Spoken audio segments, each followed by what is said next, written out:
Saudara-saudara yang dikasihi Yesus Kristus, adalah anugerah yang tak terhingga apabila saat ini kita masih boleh bersama bersekutu dengan Tuhan melalui renungan kita hari ini.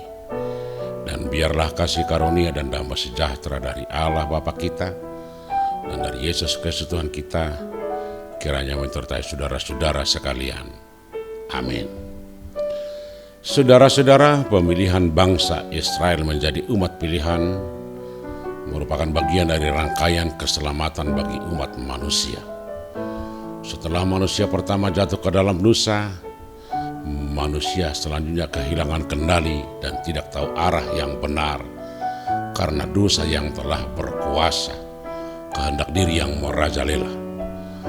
Untuk mengembalikan ulang arah perjalanan umat manusia itulah menjadi latar belakang pemilihan bangsa Israel, agar melalui mereka bangsa-bangsa di dunia mengenal Allah yang hidup.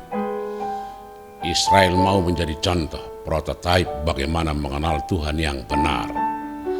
Tetapi bangsa itu gagal menjadi contoh karena sebagaimana disuarakan oleh Yehezkel yang berkata demikian.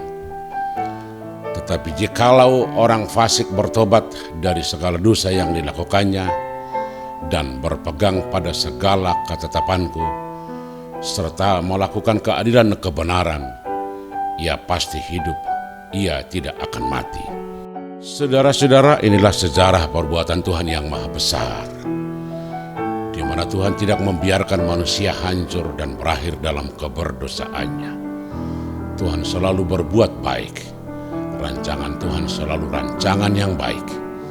Karena itu agar rancangan yang baik itu dapat terlaksana, Tuhan memberikan hukum-hukumnya, perintah-perintahnya, dan aturan-aturannya. Semua hukum, perintah, aturan sebenarnya adalah tata cara hidup yang benar di dunia dan tata cara hidup yang seturut dengan kehendak Allah. Hukum dan aturan itu bukan untuk membebani atau memberatkan, tetapi mengarahkan, menjaga dan memimpin kepada kebenaran. Dalam proses perjalanan umat pilihan yaitu bangsa Israel, mereka tidak setia karena model beragama mereka hanya sebatas legalitas, tidak dari hati. Sebagaimana dalam renungan ini, semua aturan-aturan agama memang dilakukan tetapi tidak mempunyai pengaruh terhadap tindakan. Ibadah dan pujian begitu indah, tetapi orang-orang tidak diperdulikan. Keadilan dan kebenaran dilupakan. Padahal sebenarnya semua hukum aturan diberikan untuk menjadi pedoman untuk memperlakukan keadilan. Penyembahan digunakan hanya sebatas menyenangkan Tuhan tanpa melakukan apa yang Tuhan perintahkan. Persembahan kepada Tuhan diberikan, tetapi kepada saudara tidak ditolong. Cara beribadah seperti inilah yang tidak disukai Tuhan. Seharusnya hubungan yang baik kepada Tuhan melalui ibadah, penyembahan harus menggerakkan setiap orang untuk berbuat yang terbaik bagi kehidupan. Saudara-saudara, dalam realitas yang kita saksikan setiap hari, model beragama seperti yang dikritik Yehezkel ini begitu mewabah, di mana agama sering dipakai hanya sebagai penunjuk identitas, sebagai label. Pada bagian lain agama sering dimanfaatkan sebagai sarana pemuas nafsu, keinginan, apakah politik, kekuasaan, atau bisa saja menutupi kejahatan. Banyak orang yang mabuk agama sehingga menyalahkan orang lain yang tidak sejalan dengan dirinya.